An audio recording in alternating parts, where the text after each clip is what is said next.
먼저 지금까지 들어온 주요 이슈 정리하겠습니다. 김영민 아나운서와 함께하겠습니다. 어서 오세요. 네, 점심 먹고 한잔 하면서 듣는 영민한 뉴스 예, 김영민입니다. 예, 첫 번째 소식.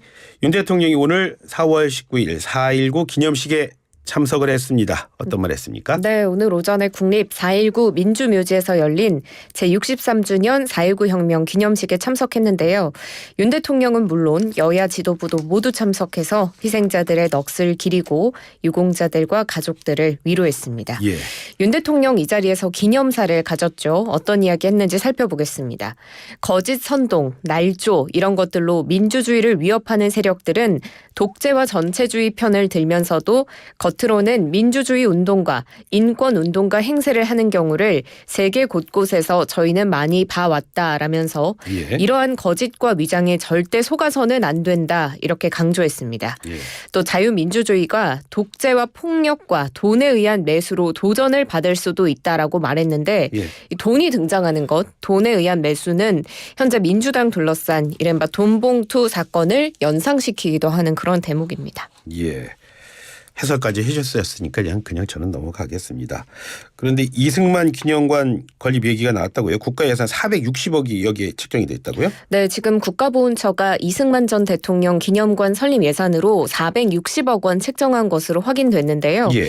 다른 전임 대통령 박정희, 김영삼, 노무현 전 대통령의 기념시설 건립에는 각각 200억 원, 59억 원, 115억 원을 쓴 것과 비교하면 예. 최소 2배 이상의 예산이 측정이 된 거죠. 예. 또 박민식 국가보훈처장이 조만간에 가칭 이승만 대통령 기념관 건립 추진위원회 구성하는 등 이 이승만 전 대통령의 재평가를 위한 로드맵을 제시할 계획이라고도 밝혔습니다.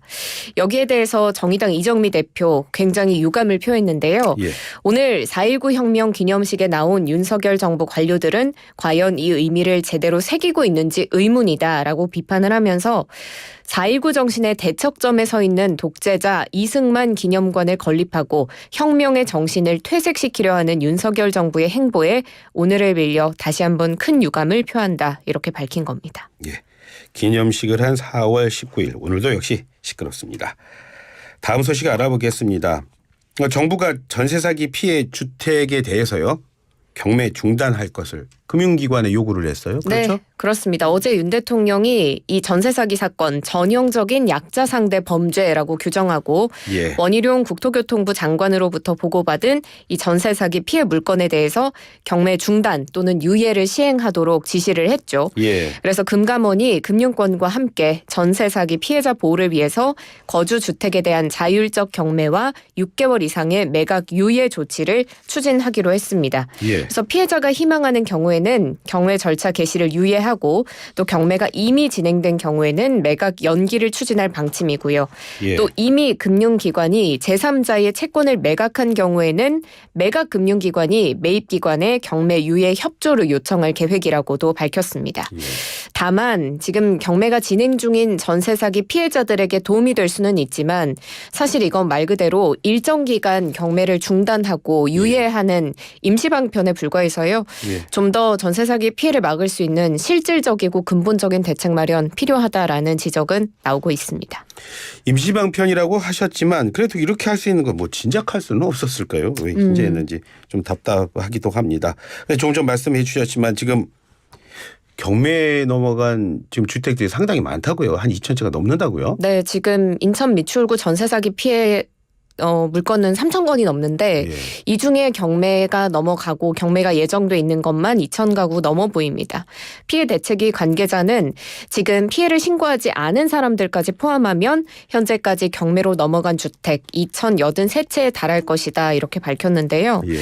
특히 또 문제가 되는 건 부동산 거래 경험이 적은 사회 초년생이나 신혼부부 그렇죠. 등이 지금 가장 큰 피해를 본 것으로 나타났습니다. 예. 연령 정보가 확인된 건수가 개인정보 노출에 대한 우려 때문에 1,000여 건에 그치기는 했지만요. 이 중에 20대 이하도 237건으로 20% 차지하고요. 예. 30대는 626건으로 무려 과반이 넘는 52% 차지하고 있는 상황입니다.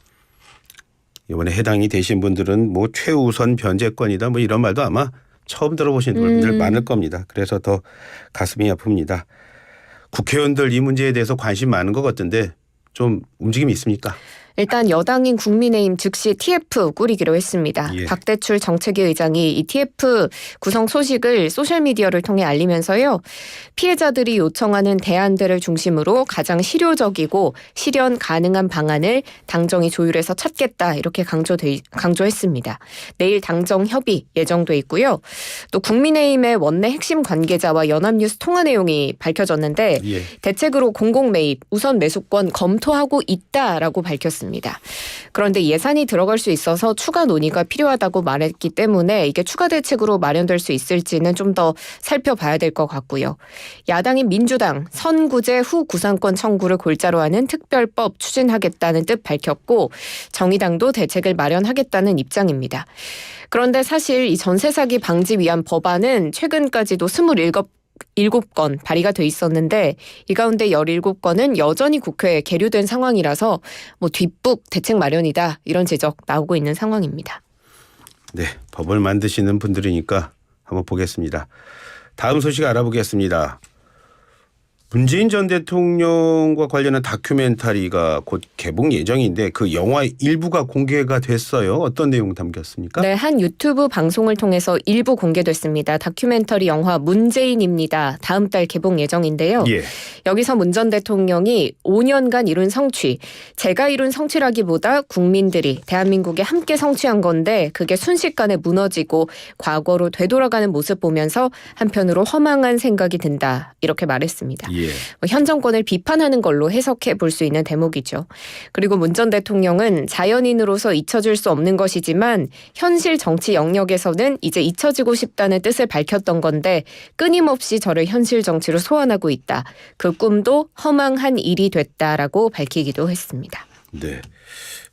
여권에서 많이 불편해하겠는데요. 이 내용 나와서요. 그렇죠. 먼저 유승민 전 의원은 어제 자신의 소셜미디어에 착각도 자유라지만 어이가 없어 한마디 한다. 도대체 무슨 성취를 이루었다는 건가 이렇게 비판을 했습니다. 예. 그리고 뭐 장해찬 청년 최고위원도 도보다리에서 김정은에게 사기당해 쇼한 것과 아메리카노 들고 참모들과 청와대에서 화보 찍은 것 말고 대체 무슨 성취가 있었냐 이렇게 수위 높게 비판을 했고요. 예. 또한 대통령실 핵심 관계자는 이 발언과 관련한 취재진의 질문에 아주 재미있는 질문입니다만 그 질문은 고민정 의원이나 김의겸 의원에게 하면 좋을 것 같다. 이렇게 답변하기도 했습니다. 예. 여권에서도 또 화보 얘기가 나왔네요. 다음 소식 한번 알아보겠습니다. 자, 민주당 돈봉투 의혹 사건 이거 얘기 좀 하겠는데요. 핵심 인물이라고 할 수 있는 강내구 그러니까 한국감사협회장이 되겠죠.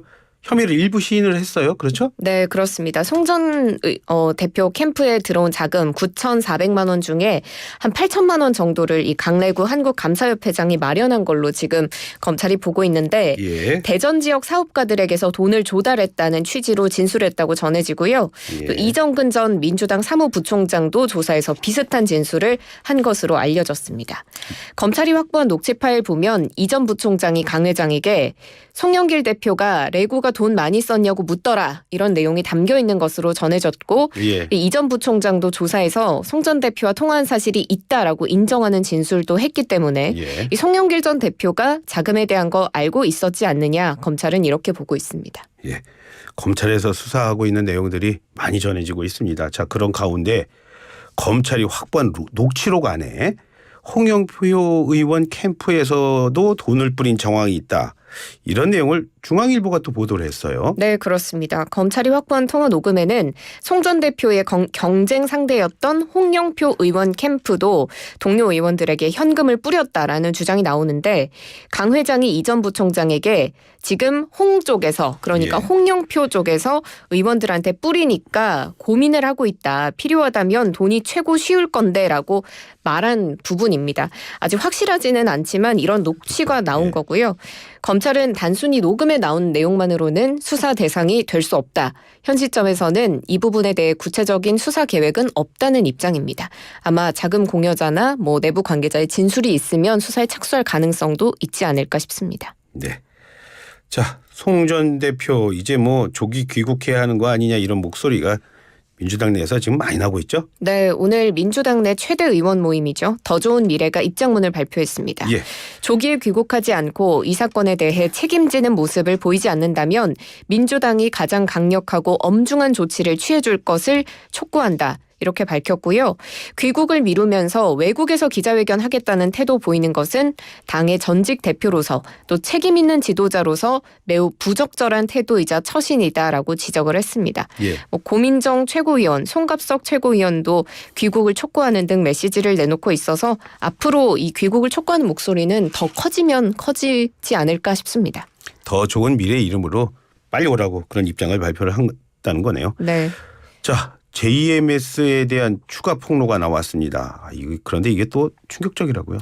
그렇습니다. 어제 MBC PD수첩에서 추가 폭로를 방영했는데요. 좀 예. 엽기적이고 충격적인 성착취 행태가 공개됐습니다. 예. 한 탈퇴자의 제보에 따르면 그 목사가 만나자마자 옷을 벗으라고 해서 예. 조각을 떠도 되겠다 이렇게 말을 하고 전신 조각을 떴다고 밝혔는데 예. 실리콘을 몸에 바르면 몸에 숨구멍이 다 막히기 때문에 숨을 못 쉬어서 쓰러지기도 했다 이렇게 밝혔고요. 예. 그리고 또 하체 조각을 따로 뜨기도 했다고 하는데 특정 부분이 잘 보이게끔 떴다 이렇게 말해서 좀 충격적이기도 합니다. 또 이걸 사진으로 찍어서 정명석에게 보고하는 절차도 거쳤다고 하는데 교도관들이 사진과 편지 검수하기 때문에 꽃 사진을 합성해서 보냈다 이렇게 구체적으로 증언하기도 했습니다.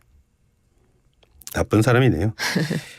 2인자로 불리는 정조은 씨에 대한 구체적인 폭로도 나왔죠? 네, 그렇습니다. 정조은 항상 메시아로서의 정명석에 대해서 많은 교육을 했고 정명석이 해외로 도피했을 때 정조은을 해외로 불러서 키웠고 자신의 모든 것을 가르쳐주기도 했다.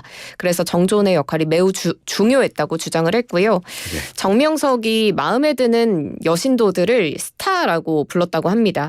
이 스타들을 이제 정조은이 관리하는 역할도 따로 한 걸로 추정이 되고 있습니다. 네. 지금까지 김용민 아나운서와 함께했습니다. 고맙습니다. 고맙습니다. 네.